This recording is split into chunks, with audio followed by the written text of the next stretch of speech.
Shalom Bapak Ibu yang terkasih dalam Tuhan, senang sekali kita bisa berjumpa dalam program ini bersama dengan saya Pendeta Julius Parapat.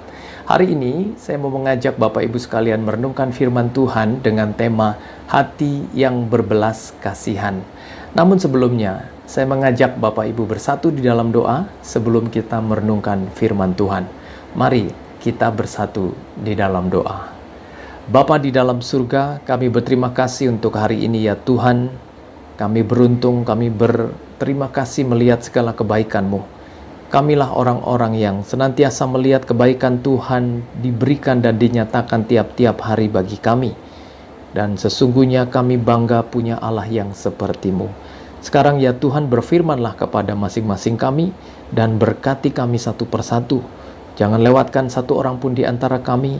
Kiranya yang lemah Tuhan kuatkan, yang susah Tuhan hiburkan, dan yang terikat Tuhan juga lepaskan. Biar hari ini kami mengalami firman Tuhan dalam hidup kami yang mengubahkan kami semua. Di dalam nama Tuhan Yesus Kristus, kami semua yang percaya bersama-sama katakan amin. Bapak Ibu yang terkasih di dalam Tuhan, hati yang berbelas kasihan. Saya mengajak Bapak Ibu sekalian membuka Alkitab dalam Matius pasal 14 ayatnya yang ke-14, yang demikian firman Tuhan. Ketika Yesus mendarat, ia melihat orang banyak yang besar jumlahnya, maka tergeraklah hatinya oleh belas kasihan kepada mereka, dan ia menyembuhkan mereka yang sakit. Demikian pembacaan firman Tuhan bagi kita. Bapak Ibu yang terkasih, mari kita perhatikan firman Tuhan ini. Garis bawahi kalimat yang berkata, maka tergeraklah hatinya, hati Yesus oleh belas kasihan kepada mereka. Saudara-saudara, jika kita memperhatikan kehidupan Yesus, maka ini bukan pertama kali Alkitab mengatakan maka tergeraklah hati Yesus oleh belas kasihan. Ada banyak ayat-ayat yang lain yang juga mengatakan hal yang sama. Di antaranya saya mau beritahu saudara, dalam Matius pasal 9 ayat yang ke-36, di situ dikatakan melihat orang banyak itu, tergeraklah hati Yesus oleh belas kasihan kepada mereka. Karena mereka lelah dan terlantar seperti domba yang tidak bergembala. Dan ada banyak ayat lain yang menjelaskan bagian ini. Dan kalau kita pelajari bersama-sama, maka sesungguhnya ini menjelaskan bahwa apapun yang dilakukan oleh Tuhan dalam karyanya hanya satu hal yang menggerakkannya, yaitu belas kasihan. Kasih adalah inti dari semua yang kita terima dalam hidup ini, Bapak Ibu. Ada lagu yang mengatakan, kalau bukan kasih surga tiada, kalau bukan kasih lautan kering. Alkitab berkata, karena begitu besar kasih Allah akan dunia ini, sehingga ia memberikan anaknya yang tunggal kepada kita. Ada kasih Allah yang besar yang akan menggerakkan hatinya untuk menolong saudara, menolong engkau dalam sakitmu, menolong engkau dalam kebutuhanmu, menolong engkau dalam masalah dan kesulitan yang sedang engkau hadapi sekarang ini.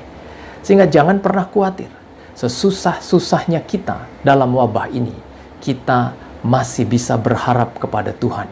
Karena Dia punya belas kasihan untuk menolong kita, dan Ia tidak pernah kekurangan belas kasihan untuk saudara.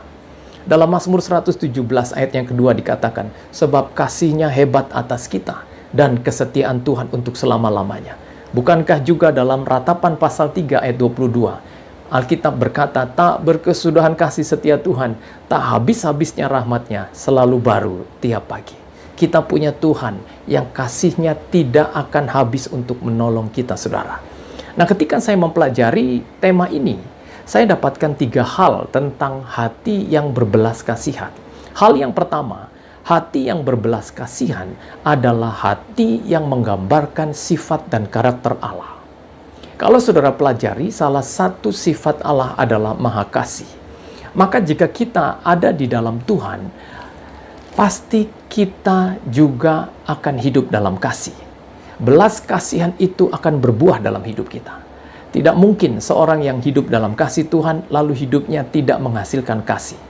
Mari cek hidup saudara. Adakah hidupku bisa mengasihi orang lain? Berbelas kasihan kepada orang lain? Adakah hidupku memiliki kekuatan kasih ini?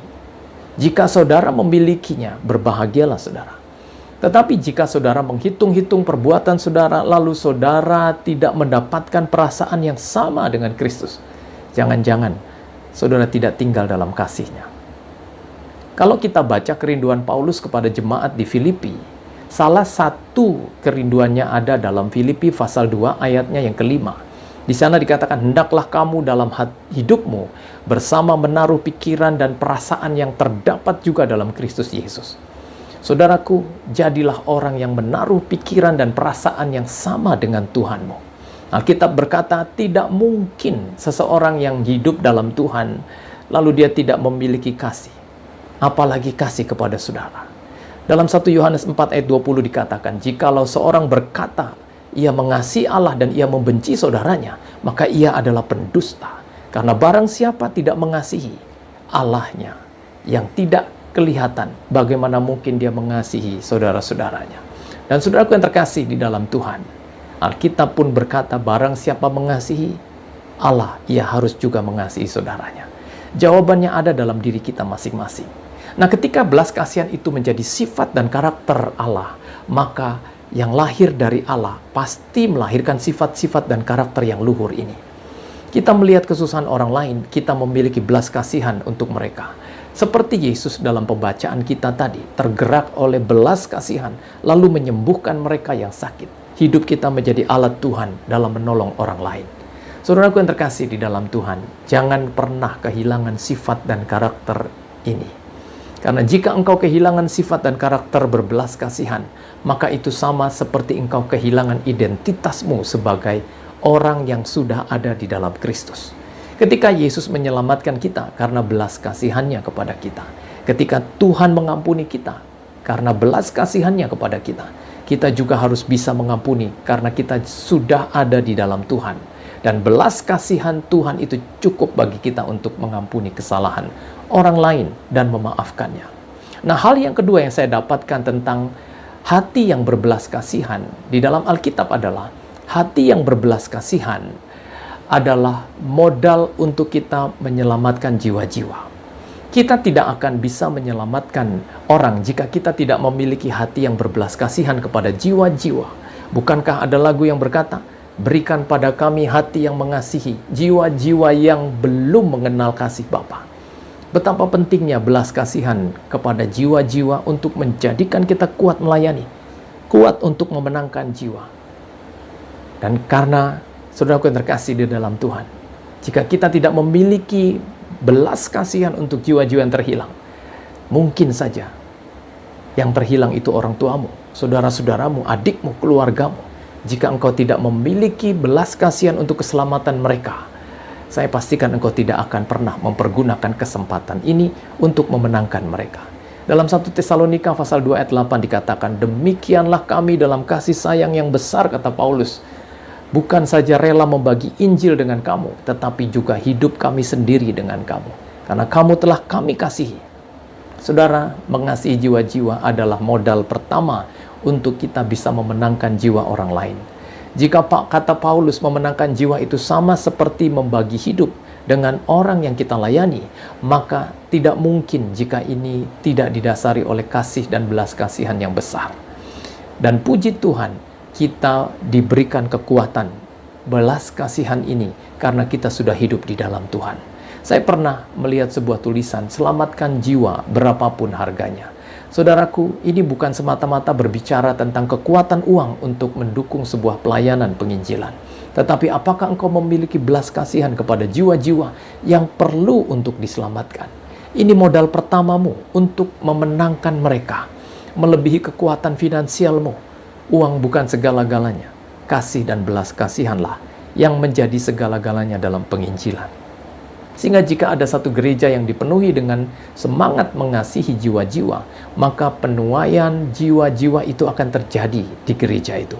Jika gereja dipenuhi kasih dan belas kasihan kepada jiwa-jiwa, maka gereja seperti ini akan menghasilkan kebangunan rohani, di mana akan lahir penuai-penuai jiwa untuk keselamatan banyak orang. Kita tidak akan bisa menyelamatkan orang lain jika kita tidak memiliki hati yang berbelas kasihan kepada jiwa-jiwa. Bukankah ada lagu yang berkata, berikan pada kami hati yang mengasihi jiwa-jiwa yang belum mengenal kasih Bapa. Lalu hal yang ketiga, apa kata Alkitab tentang hati yang berbelas kasihan? Hati yang berbelas kasihan didapatkan dari melakukan perintah Tuhan. Kalau saudara baca dalam Yohanes pasal 15 ayat yang ke-9, Yesus berkata di sana, tinggallah dalam kasihku. Lalu ayat 10 di sana mengatakan, jika kamu melakukan perintahku, maka kamu akan tinggal dalam kasihku. Saudaraku, jika kita katakan belas kasihan itu adalah hal yang besar, maka kita tidak akan melakukan hal yang besar kalau kita tidak mulai belajar melakukan perintah Tuhan mulai hari ini. Kita diminta oleh Tuhan, tinggallah dalam kasihku. Dalam Yohanes 15 ayat 9 dikatakan, menjelaskan tentang penyatuan kita dengan Tuhan yang diikat dengan kuat dalam kasih-Nya. Yang membuat kita tinggal dalam kasih Tuhan adalah ketika kita mengikuti segala perintah-Nya. Inilah yang membuat kita seperti yang dikatakan oleh Alkitab, melekat dengan hati Tuhan. Taat dalam melakukan perintah Tuhan adalah pintu masuk untuk kita tinggal dalam kasih Bapa. Saudaraku, melakukan perintah Tuhan itu adalah bagian kita. Dalam pandemi COVID-19 ini, apapun yang terjadi, tetaplah taat. Tetaplah taat. Jangan sampai iman kita gugur di tengah pandemi ini. Tetaplah percaya Tuhan ada untuk kita. Tetap lakukan perintah Tuhan, karena keadaan boleh berubah, situasi boleh sulit, tetapi Tuhan akan memasukkan kita dalam kasih-Nya yang membuat kita aman. Jika kita tinggal dalam kasih Bapa, maka kita pasti diselamatkannya. Lalu apakah perintah Tuhan itu? Di ayat 12 dalam Yohanes 15 di sana dikatakan, inilah perintahku, yaitu supaya kamu saling mengasihi, seperti aku telah mengasihi kamu. Kita mengasihi Allah, karena Ia lebih dahulu mengasihi kita, saudara. Jangan lagi hidup dikuasai kebencian, sakit hati. Biarlah kasih Kristus menguasai hidupmu hari ini dan seterusnya.